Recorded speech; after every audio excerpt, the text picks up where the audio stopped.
আসসালামু আলাইকুম, বিলকিস কিচেন ব্লগে স্বাগতম। আমি আবারও একটা নতুন রেসিপি নিয়ে চলে এসেছি। আমার আজকের রেসিপি হলো কাসকি মাছের শুটকি দিয়ে আলুর ভুনা।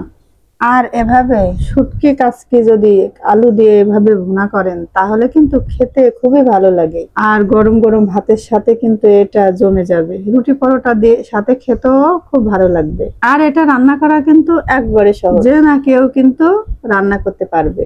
আর এভাবে যদি শুটকি মাছ রান্না করেন তাহলে কিন্তু শুটকির যে একটা গন্ধ আছে এই গন্ধটা থাকবে না, আর খেতে খুবই ভালো লাগবে। তো চলুন কিভাবে এই কাসকি শুটকিটা আলু দিয়ে পারফেক্টলি ভুনা করা যায় দেখে নিই। তো এই যে দেখুন, একটা বাটিতে আমি 50 গ্রাম কাসকি শুটকি নিয়ে নিয়েছি। আর এই শুটকিটা কিন্তু ভালো করে বেছে নিয়েছি যাতে এর ভিতরে কোনো ময়লা না থাকে। আর আমার এই শুটকিটা কিন্তু দেখুন একবারে চকচকে, আর দোকান থেকে কিন্তু আমি এই চকচকে দেখে শুটকিটা কিনে এনেছি। আর নিয়েছি এই যে দেখুন একটা বড় সাইজের, আর নিয়েছি একটা মিডিয়াম সাইজের আলু, এভাবে ছোট ছোট করে কেটে নিয়েছি। এরপর নিয়েছি যে রসুন, জিরে আর গরম মশলার এলাচ, নিয়েছি সরিষা, নিয়েছি পেঁয়াজ কুচি, ধনে পাতা কুচি, কাঁচা মরিচ এভাবে মাঝখানতে চিড়ে নিয়েছি। এখন না এই সরিষার এই মশলাগুলো বেটে নেব। এই যে দেখুন এটা আমি বেটে নিয়েছি। এরপর চলে যাব চুলোয়। চুলোয় এই যে দেখুন আমি একটা প্যান বসিয়ে দিয়েছি। এখন এই প্যানের উপরে এই শুটকিগুলো দিয়ে দেবো। শুটকিগুলো দিয়ে এই যে দেখুন ভালো করে ভেজে নেব।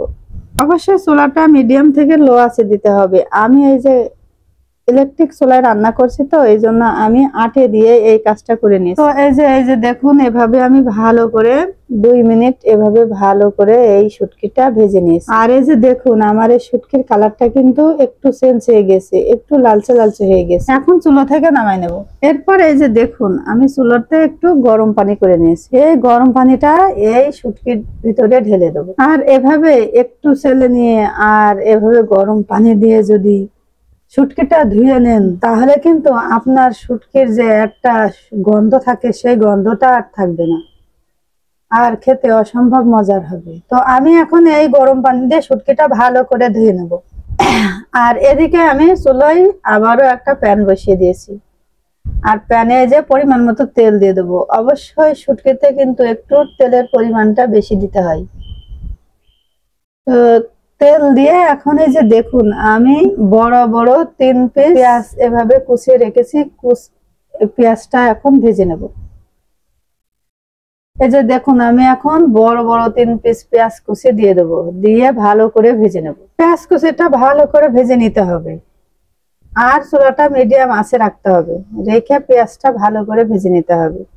একবারে ভেজে লাল লাল করে ফেলবো না, জাস্ট পেঁয়াজের কাঁচা গন্ধটা যা পর্যন্ত একটু ভেজে নেব।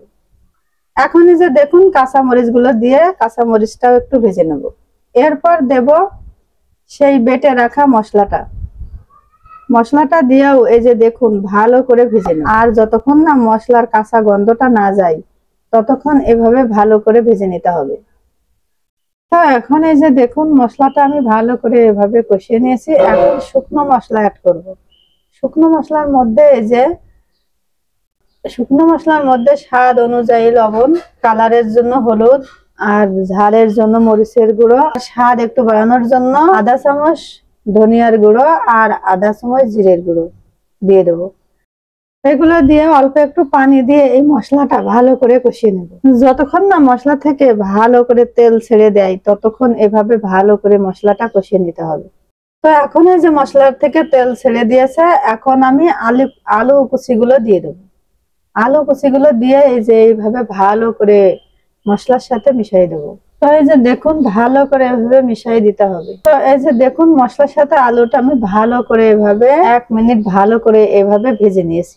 এরপর দেব শুটকিগুলো এই যে দেখুন আমি ভালো করে ধুয়ে পানি ঝরিয়ে নিয়েছি। এখন এই শুটকিগুলো দিয়ে দেবো। শুটকিগুলো দিয়েও আলুর সাথে এভাবে ভালো করে আমি মিশিয়ে দেব। আলুর সাথে মেশানো হয়ে গেলে এই যে দেখুন আমি মেজারমেন্ট কাপের 1 কাপ পানি দিয়ে দিয়েছি। এখানে কিন্তু খুব বেশি পানি দেওয়া লাগবে না, আর যেহেতু ইলেকট্রিক চুলোয় রান্না করছি সেই জন্য কিন্তু আরো পানির পরিমাণটা কম লাগবে, কারণ ইলেকট্রিক চুলোয় কিন্তু পানিটা শুকাতে চায় না, এই জন্য এখানে অবশ্যই পানির পরিমাণটা কমাই দিতে হয়। তো আমি এই যে দেখুন মেজারমেন্ট কাপের 1 কাপ পানি দিয়েছি, দিয়ে এই যে দেখুন এভাবে ভালো করে মিশিয়ে দিয়েছি পানিটা। মাছ আর আলুর সাথে ভালো করে এভাবে মিশিয়ে দিয়ে ঢাকা চাপা দিয়ে ঢেকে 10 মিনিট কুক করে নেব। আর চুলাটা অবশ্যই মিডিয়াম আঁচে দিয়ে দেব। চুলাটা মিডিয়াম আঁচে দিয়ে ঢাকা চাপা দিয়ে ঢেকে 10 মিনিট 10 মিনিট পর ফিরে আসছি। 10 মিনিট পর এই যে দেখুন আমার এই যে দেখুন নিচেই কিন্তু মোটেই ঝোল নেই, হালকা হালকা তেল তেল রয়েছে। এখন এ পর্যায়ে আমার এই রান্নাটা কিন্তু পারফেক্টলি হয়ে গেছে। এ পর্যায়ে এসে আমি উপর দিয়ে একটু ধনেপাতা কুচি দিয়ে দেবো। ধনেপাতা দিয়েও এভাবে ভালো করে মিশিয়ে দেবো। ভালো করে মেশানো হয়ে গেলে চুলো থেকে নামাই নেব। এই যে দেখুন আমার রান্নাটা কিন্তু পারফেক্টলি হয়ে গেছে। চুলো থেকে নামাই নিয়ে এই যে দেখুন রেসিপিটি, শুটকির এই রেসিপিটি দেখতে কতটা সুন্দর দেখাচ্ছে আর কতটা লোভনীয় হয়েছে। এখন এ পর্যায়ে এসে আমি বাটিতে পরিবেশন করে আপনাদের দেখাচ্ছি। এই যে দেখুন কতটা সুন্দর হয়েছে, আর এর নিচেই কিন্তু মোটো ঝোল নেই, নিচে তেল তেল কেটে গেছে আর শুকনা শুকনা কতটা সুন্দর দেখাচ্ছে। আর গরম গরম ভাতের সাথে এই কাচকি শুটকি ভুনাটা কিন্তু খেতে খুবই ভালো লাগে। তো আশা করছি আমার এই কাচকি শুটকির রেসিপিটি আপনাদের ভালো লেগেছে। তো আজকের মতো এখানে শেষ করছি। যে যেখানে আছেন ভালো থাকেন, সুস্থ থাকেন, আল্লাহ হাফেজ।